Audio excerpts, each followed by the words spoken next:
All right. Let's get the show started. Ryan, can you hear me? Yes, I can hear you. All right. Let me get Rude to mute the music here in a second. You can hear the music too, right? It's not just me going crazy. Yes. Okay. So I just messaged Rue, and hopefully we get that figured out here in a minute.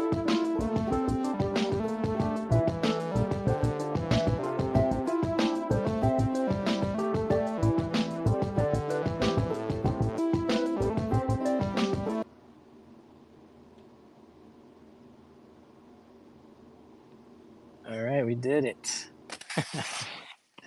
Hey Ryan, how you doing? Yeah, I'm doing well. How about you?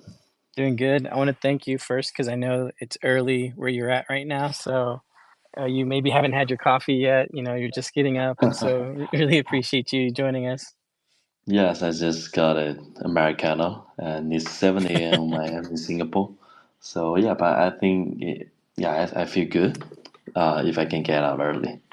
Yeah. Well, that's awesome. Are you going to be there for Token 2049? Yeah, for sure, for sure. I live in Singapore, so of course, like Token 2040 night is our the main kind of the venue, right? Yeah. Just curious, how is it like whenever there's an event that's happening, where you live at? How's the experience different than having to travel for it? So yeah, I think it's I think it's pretty crowded. Every time when it comes to Token 2049, and especially there's a F1 kind of race as well, right? So I think like the all the price of like the hotel and the food become crazy. And yeah, but I think it's pretty good that a lot of people can gathering here and that we can like catch up with each other, and that's very efficient and very exciting. Yeah, no, definitely. I hope you get to catch up with some of the members from Babylon. I know that we're gonna have some team members over there, so hopefully you guys get a chance to talk to For each other sure. and plan some great stuff out. Yeah, we do have a plan to talk to like Fisher, Singshu, Trudy, all those of Yeah. the team members of like Babylon. Yeah, Fisher, our co-founder, Trudy's one of our team members from BD. Since just those are all super kind and super smart people. So yeah, you'll have a good time Yeah, I with them. agree. Yeah, I agree. So Ryan, could you maybe give you a quick intro into yourself, and then I'll follow up, and then we can get started. Sure, sure. This is Ryan from Solve. I'm the founder of Solve Protocol. So Solve Protocol, I think it's been like founded from late 2020. So it's been 4 years since inception. And at the beginning, we just built a new token standard. It's called ERC 3525, and we try to like leverage the token standard to tokenize different kind of yield bearing assets on chain. At that time, it's not called LST, liquid staking token, but at this moment, I think more and more people would deem all those of like the tokenized yield bearing assets as LST. Yeah, So yeah, so that's cool. what we were doing. Yeah. It's like you had the vision before anyone had a name for it. Yes. That's very cool. So you mentioned that it came about late 2020. Tell me how that was. That's during COVID year. How did COVID and kind of like determine that you were going to do this? Like how did it affect you guys? Yeah, I think like COVID is of course, it's a very tough kind of period for most of the startups. So for us, I think we are inspired by like NFT and also some of the ERC20, like the DeFi Summers kind of innovation. So we realized that why not to build a new token standard like ERC 3525 to really bring kind of different type of the you bearing assets on chain. So I think that's the inspiration, and so that's why we built that token standard and keep bring different types of the you bear assets on chain. Yeah, so I think very interestingly, in terms of like the COVID, I think it's pretty tough. That because during the period we do like raise we did raise around like $12 million at the beginning. But the point here is that like after like the 2 years kind of building, like almost over 80% of the cash are already being burnt. So I think at that time everyone at the team is a little bit was a little bit frustrated, but finally we get survive through the bear market and also the COVID. So yeah, that's That's very interesting. Yeah, I always wonder about those companies that I feel like kind of come together because of something like COVID happening, and how that workflow is like. And so that's very interesting to get that behind the scenes with you guys right now. So yeah. that's whenever you guys came up with Solve Protocol.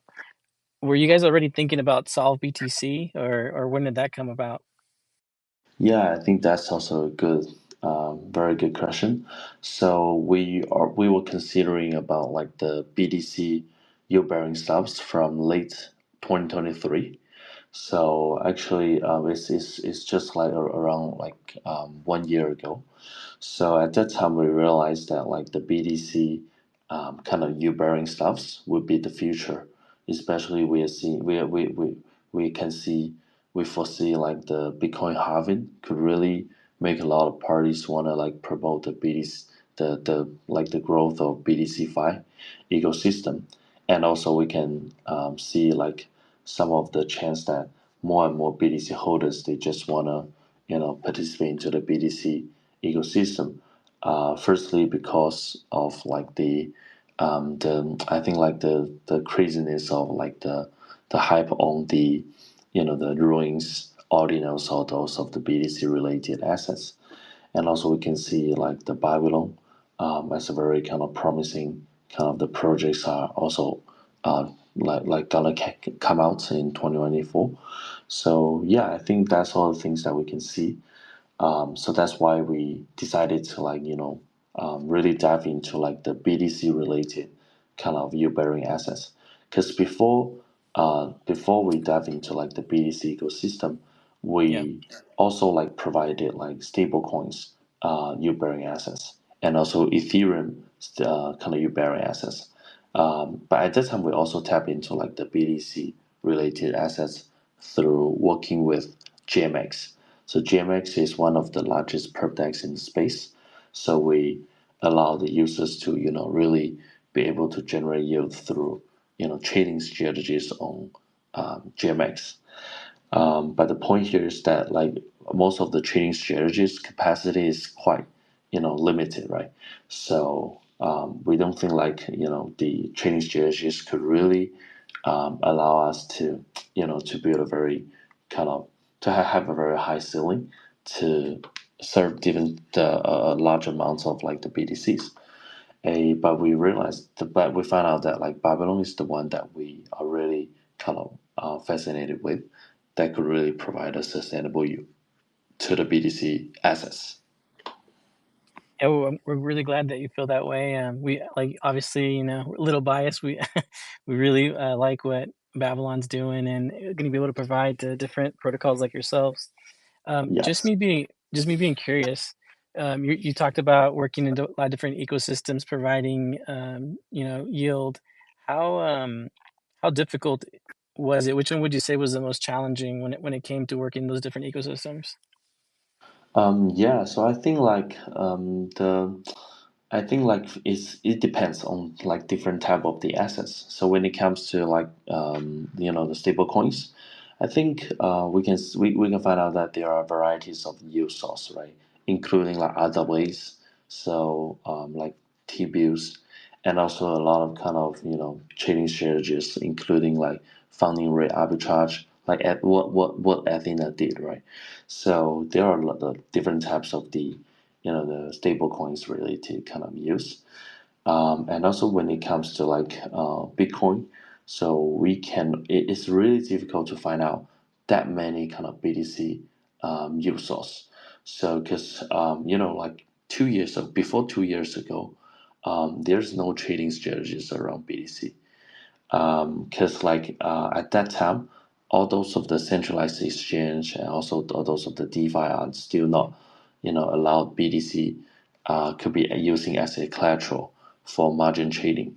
So that's why it's really difficult to really to generate a BTC Yeah. related use, right? So from 2 years ago there's some trading strategies come out, and from like 2024 we can find out that like the staking use just came out. So yeah, I think that's all the trend that we can see. So I know you've kind of touched on this, but I want to see if there's anything more specific. How can SolvBTC users generate Bitcoin related yield exactly? For sure, for sure. So I think like in terms of the salt BTC itself, it's something one to one packed to the BTC. So we allow users to deposit like native BTC, BTCB, and also like some other type of the wrap BTC into our vaults to mint salt BTC. So I think it's kind of like a cash management solutions that the users could like earn soft tokens through like stake their BTC into soft. So it's pretty simple and just like and also very very easy kind of user experience. Just stake and then get soft points, and which could worth some money, right? So it's a kind of like free money in terms of like soft BTC kind of the products. So, but why we build this product is all because we just try to build a gateway for the users to participate into like the BTC5 ecosystem. So the users firstly one click to participate into BTC5, and then there would be some kind of like the use source for the users to to really be able to get it if they want to have. So like say we allow users to deposit their soul BTC into Babylon vault that we built on the platform. So it turns out that if you transform your sub BTC into sub BTC Babylon, it means that your BTC being like transferred to Babylon to be staked. So that's why you can earn like Babylon staking yields as well. So that's how like the product structure, the product architecture looks like. Yeah. All right. Um, so I know that there's other LSTs out there. So if someone were to ask you, Ryan, like, what is it that makes Solve BTC different from these other, LSTs? What would you think that's like the main thing that you want them to take away and to single you out? What's unique about Solve BTC? Yes, I think currently, I think there's several points here. One is that we're the largest kind of BTC liquidity pool in the space.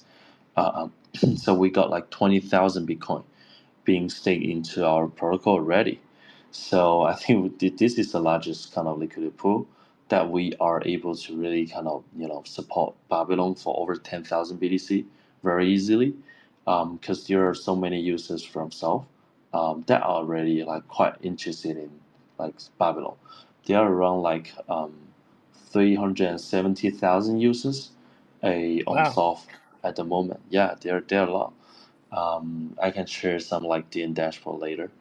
Okay, that'd be So awesome. so yeah, so that's why I think this is the first advantage or the first difference, right? Because we are already the largest BTC liquidity pool that could help a lot, help like the Babylon ecosystem to grow.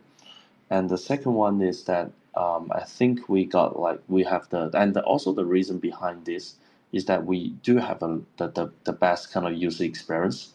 I mean the products user experience in the space that will allow users from like no matter from Binance, from OKX, from Coinbase to really be able to deposit a BTC very easily through different ecosystem. Say, let's take BNB chain as an example. So we Okay. deploy our products on BNB chain, so all the users from Binance are very easy to redeem their BTC into like BTC, BNB chain, and then they deposit into Solve.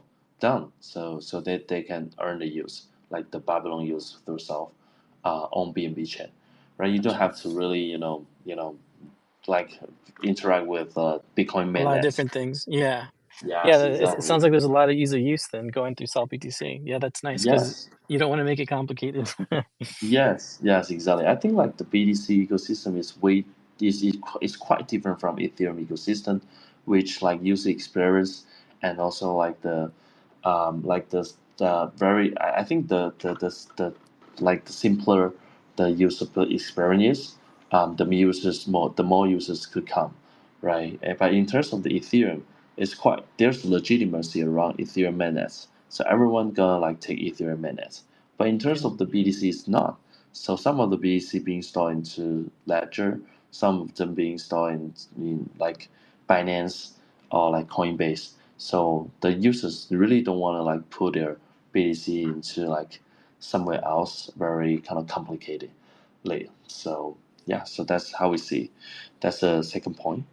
And the third point is that we do like provide, different types of the use cases and also the scenarios around like so BTC Babylon, so that users could really able to, bring this token to different type of the ecosystem to farm additional points or like do lending, do trading, you and also the yield trading, all those of the stuffs. So I think there are a lot of kind of scenarios here. yeah. Awesome. Thank you for sharing those 3 points. Um, obviously, we know that Bitcoin doesn't have smart contracts, it's not a smart chain. It's very limited in what you can do, they do have scripts, so there is a limited programmability. Um, how do you think SolvBTC addresses any challenges that there is in that Bitcoin's limited, programmability? Sorry, excuse me. And Yes. And my follow-up to that is like, how does SolvBTC help when it comes to DeFi integration? Yes, I think like the most difficult and innovative parts already being like solved by Babylon, right? So Babylon take like the Temlock kind of the all those of the related kind of Yeah, technologies on like the Bitcoin minutes to really able to make users to be able to like stake the BTC on minutes through like script. So I think that's something very innovative. That's what I think. That's why we people are quite kind of bullish. And in terms of solve, it's more like we more focused on like the gateway kind of perspective. So we try to I think we try our best to really be able to reduce the friction and reduce the like the all the barrier to lower the barrier for the users to participate into BTC-Fi. So that's why I just mentioned and introduced that we allow different type of the users to participate into BTC-Fi through Ethereum, BNB chain, Arbitrum, and also all those of the BTC altcoins like Bob, um, like Merlin, all those of the BTC altcoins. yeah, So I think this is the first thing that we have done for the BTC-Fi ecosystem. And then the second one is, of course, as you just mentioned, the DeFi integration stuffs. I think like currently the BTC-Fi ecosystem really, the biggest challenge here is the assets is not enough. So if you want to do lending, at least there should be some yield-bearing assets come out, right? And then you collateralize that yield-bearing assets to borrow more stable assets and then to leverage it. No matter it's a recursive reinvestment or no matter it's a some other kind of purpose, right? So I think we do need to create more assets. So BTC the Babylon is the assets that really help the users to has that incentives to do lending, do trading, and do the other stuffs. So I think like the DeFi infrastructure is pretty mature now, after the 4 years kind of development, since like the 2020, right? So I Yeah. think that it's just a matter of like we need to really involve more assets. I mean, like the BTC U-bearing assets into the space. Then we can really make the like the BTC Fi or BTC DeFi ecosystem to be thrive. Yeah, exactly. No, that's I think exactly what is going to lead to more continued growth. So August 22, an important day for Babylon. We went mainnet. Um, Tell me how did mainnet go whenever we went mainnet? How did you guys take it as a team? Like, what were your expectations? How did you feel after? We filled up after 6 blocks. Just give us a little behind the scenes on how the team perceived that mainnet. Sure. So I think like so very interesting. I think I want to share more details around it. So before the mainnet being launched, we we did some tests. So we allowed the users to deposit SolvBTC into the Babylon vault 1 month ahead of it. So every single week we allow users to we open the vault, open the cap, like for the users to deposit BTC, and we set up a like 500 BTC cap. So, but very interestingly, like it's just like several minutes to be like the cap to be to be filled up, in just like several minutes, like 2 minutes, That's 15 crazy. minutes, ten Yeah, minutes. Yeah, that's crazy, right? yeah, So I think we just try to like allow the users to, to make the decision by themselves. We don't really want to like hard sell something, right? So it's a DeFi project. So we just like allow users to we open the vote here and everyone can participate. But it turns out that like people's are so bullish on like Solve plus Babylon kind of the combination. So that's why they just deposit BTC. So before the mainnet launch, there's already like 2,500 BTC being staked, from like 27,000 users already. wow. So that's why actually we feel a little bit pressure that, there are a lot of BTC here. So by the first kind of app, like the epoch of like the Babylon, it seems it's just like 1,000 BTC. So Yeah, that's why finally we just got like 250% of the BTC being staked into like the vote successfully, because there's a limit. If there's a no limit, maybe we're gonna take most of it, right? yeah, So yeah, that's the point. So we that's all the needs from our users. So we really followed our users kind of the the needs. yeah. We just try to serve them. So yeah, that's That's why. awesome. So That's great. yeah. Yeah, we were excited, and yeah, it was crazy to see just how quickly it filled up. But you guys are seeing things filling up 1 minute, 2 minutes. That you're right. That does create. It's first, it's exciting because it means people are excited for this. They're wanting it, and then it also gives you that pressure you're talking about because they're expecting something to come out of it. So it is exciting times, I think, to be doing this. We're definitely excited for the next caps that are to come. And I was just gonna ask you, what are your expectations for SolvBTC as the caps continue to grow, as mainnet continues to expand? How do you see its adoption and growth going on? Yes, for sure. I think currently, like after like the mainnet launched, like I think like the like the volume on Soft's end is still keep grow. So like say currently there are around like 4,000 Soft BTC out there. I mean Soft BTC Babylon out there, that are waiting for depositing BTC into like Babylon. So I think like finally there should be over 10,000 BTC. So we just try to like try to try to like also promote like the Babylon team to see when you can really be able to to open the cap for us to Yeah. participate in. Yeah, so I think that's the first thing.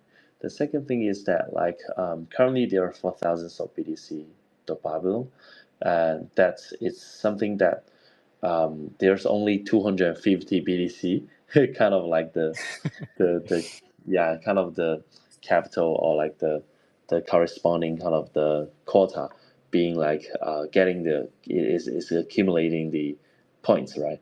So Yeah. it's not enough. It's not enough. Of course, every No. single BTC deserved to be staked into Babylon to get yields, right? Yeah. So I think that's something, yeah, that we are waiting for.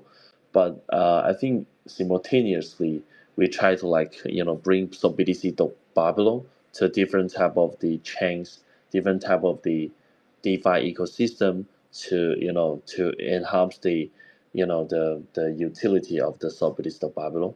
So including like the lending, we try to work with like no matter like some other Compound, RV, Venus, all those of the lending protocol, and also the DEX like Curve, like Uniswap, and some others. We already deploy like liquidity on like Curve and Uniswap Mm. already, and also in terms of like the also like the Pando one, we do have like a cooperation with like Con, Pando, and Babylon, at Com as well, as well as like the Lombard.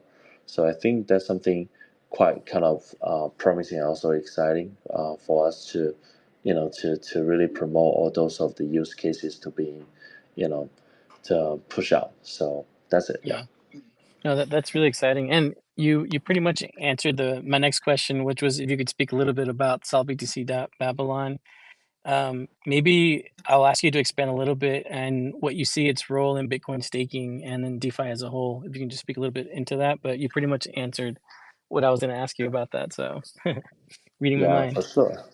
For sure, yeah. Maybe I can add one more point here is that I think like the BTC staking would be like the future of BTC Fi, because a lot of people keep ask like what is BTC Fi, right? And people say, and people are quite curious about like I think like the value of BTC L2, because they would say, oh, there are a lot of kind of Ethereum L2, or no matter like what kind of L2 it is, but why we need to bring, or like why we need to build like BTC L2 again. So I think that's something is still quite kind of controversial at the moment. I don't think like, oh, but like I have answer as well. But the point Hmm. here is like the BTC staking is something that we can, it's difficult, it's impossible to deny the chance, right? So Yeah. because we can see it, more and more users just want to like participate into the BTC ecosystem, and the BTC staking is the first step. Is firstly you participate into staking first, right? And then you get some staked assets. I mean, it's so-called LST, like so BTC the bubble, and Yeah. then you take these assets to do a lot of cool stuffs. I mean, like the DeFi related stuffs, leverage investment, and also yield trading, and also lending, and some other stuffs. So I think that's all the things that we can find out a strong demands behind it. So yeah, that's why I think like BTC staking is I'm so bullish Yeah. into this. Yeah, we are too. So since we're kind of talking about this already, we're talking about like, you know, some factors that will determine the success of Bitcoin staking.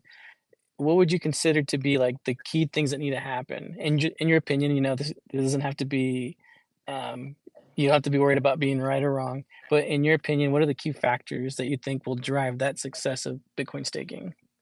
Yeah, I think like the only one key thing in my mind is to build a sustainable yield bearing assets here. So I think like this cycle is different from the last cycle, which is like for the last cycle people are more caring about like to build infrastructure, and then allow users to build application or like that decentralized application on the ecosystem. But for this cycle, we will find out that more and more infrastructures came out. I think it's too much. There are too many kind of L2s, L1s, and even like L3s, right? So I Yeah. think there are too many.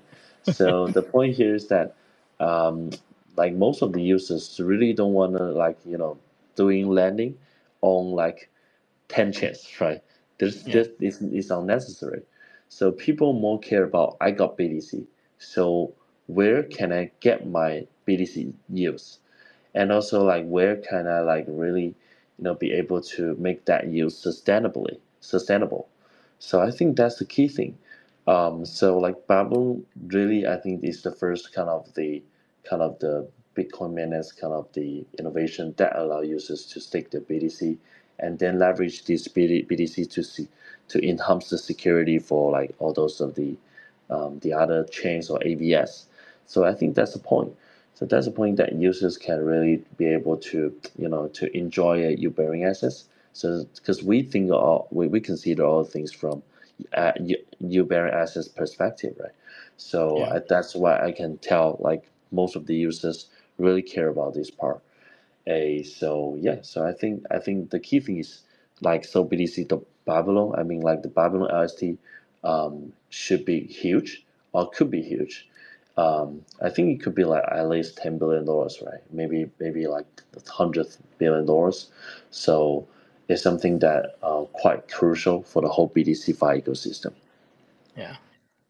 So, you talked about the importance of Bitcoin staking, and I just want to get your perspective on how do you think the relationship between Bitcoin staking and DeFi solutions will be going on forward? Do you think there's just like a perfect harmony, or how do you see that relationship growing as the years go on? Sorry, I beg your pardon. The question. So I think like the voice just in and out. Oh, sorry. Let me repeat that. So we've been talking about the importance of, yield bearing for Bitcoin users would be Bitcoin staking. And we mentioned how they want to be involved in, BTC Fire or DeFi solutions. So I was asking you about the relationship between those two going forward years down the road. Do you see it always being like harmonious, or how do you see it evolving together? Yes. I think as I can see, like as I just mentioned, like all DeFi infrastructure are pretty mature. So I think like from my perspective, like Pendle is the I think is the already I think they are one of the most successful kind of projects in the space that allow users to trade, to bet on the yields, right? Yeah, And I think the point here is that like this is the DeFi innovation that most of the users can understand. I think just a part of like the users can understand. Not everyone, every single like users. For mass adoption, most of the users could not understand this type of the innovation, or even like more complicated kind of innovation. When it comes to more complicated application, no one gonna understand it. So that's why I think like Pendle is the signal of like the maturity of DeFi actually. So the success of Pendle is already the signal here that yeah, most of the users can some of the users can play with it. Most of the users really don't understand. They play with like lending. That's enough. So I think this is why I say like DeFi is pretty kind of mature. And yeah, in terms of the maturity of the like the infrastructure, the point now here is that the all the infrastructure are waiting for access. So when there's like 1,000 like you Baron BTC come out, I mean like so BTC of Babylon, then there's lending, and then there's like Pendle, and there's like Uniswap being being ready to accept it, and then to provide service, right? So I think it's more like it's more like we need to really be able to bring all those of the U-bearing assets as soon as possible, as much as possible, to the space, and then to yeah. make the whole kind of ecosystem to grow. Like say Pando's kind of founder Tien, also my friend, he mentioned at a podcast recently that they expect to have another $10 billion assets TVL Wow. to be growth from BTC related assets. Yeah. Of course, they are the he's mentioning the Babylon Uber assets, right? So yeah, that's how I see this. No, you're right. It sounds like that's like a great signal to, to the space. So that's pretty incredible. Since we're, kind of looking into the future, we're looking at the future of BTC Fi. What role do you think Solve BTC will have in shaping the future of BTC Fi? Yes, so I think like as a kind of LST, kind of the assets or like the issuing platform. So I think we would be like the firstly we would be the gateway for the users to participate into BTC-Fi. So I think we really kind of like very take this seriously. So I think for most of the BTC holders is still quite confused, like confusing that how to participate into BTC-Fi, right? Some of them like are holding like BTC on mainnet, some of them are holding it in the centralized exchange. So it's still quite difficult for users to interact with like BTC mainnet, to participate into like all those U bearing stuffs. So we need to really find out the best way or best gateway to lower the barrier for them to to participate into BTC-Fi. So I think this is the first thing, the first position of like sub BTC. I think the second solution is one of the largest kind of assets class, right? Hmm. So in terms of the DeFi, it's not gonna like be able to serve mainnet BTC, but it's able to serve sub BTC, right? So I think like the point here is that DeFi do need assets, and we need to bring more assets. And as I just say, as soon as possible, as much as possible to all those of the DeFi. So I think asset class, we are acting as a, like asset origination kind of platform that allow users to create asset here and bring the assets to DeFi ecosystem. So we're kind of like a bridge between the whole kind of the mass adoption, mass users, with the the DeFi ecosystem. Yeah. So that's our role. Awesome, awesome.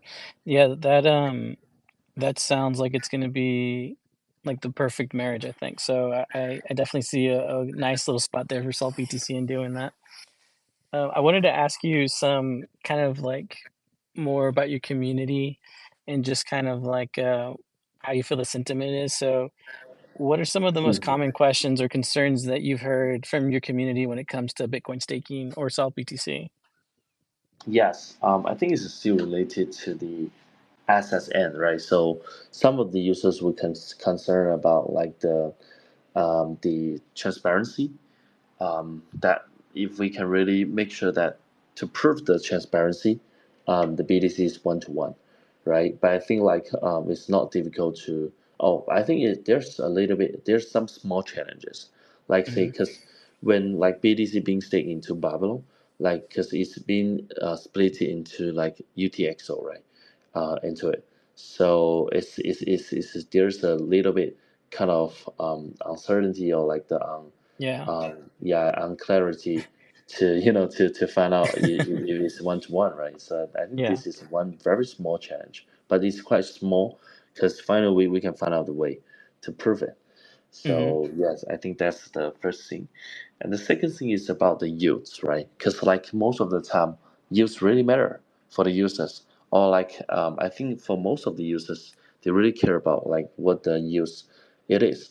I Yeah. think it can be not that too high, like say just like 3%, 2%. I think it's something that already looks not bad as a BDC holders.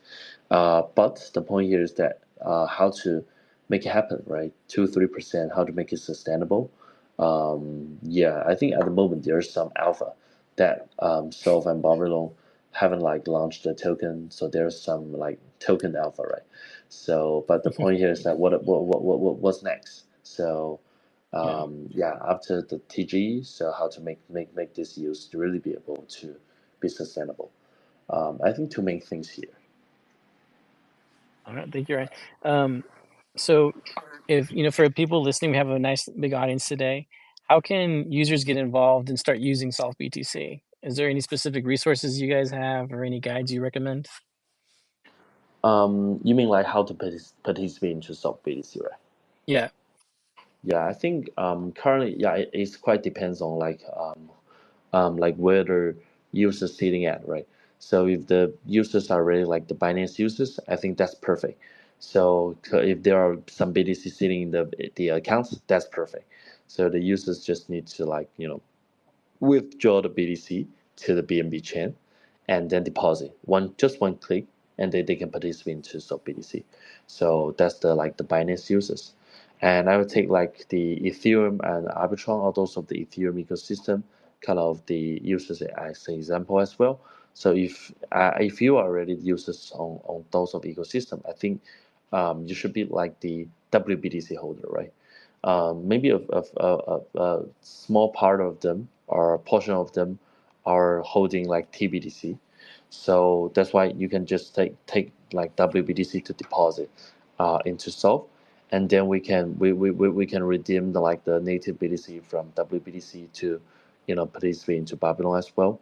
So that's something that's all the process could be like monitored by some reliable third party custody third party like Sifu, Copo, or those of the party. So I think that's the second point, the second type. And the third tab is like the mainnet BTC holder. I think most of the users are seeing at BTC mainnets. Yeah. I think that's why like the BTC holders can also like deposit their native BTC into Solve very directly as well. So, but for this part is a little bit different that because like the BTC mainnet, there's no smart contract to for self custody, right?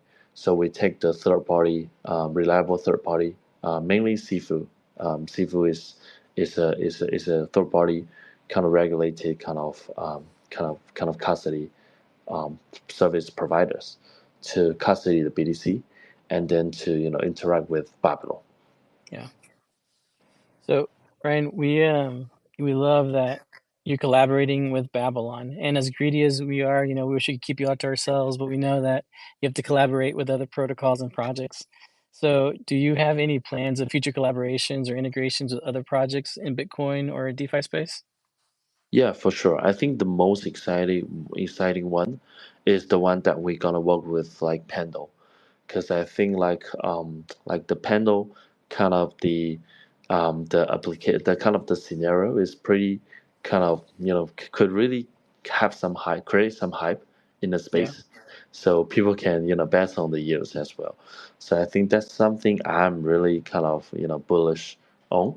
So it's gonna be released in a week. So I think yeah, like all the audiences is here could like could participate into it in 1 week.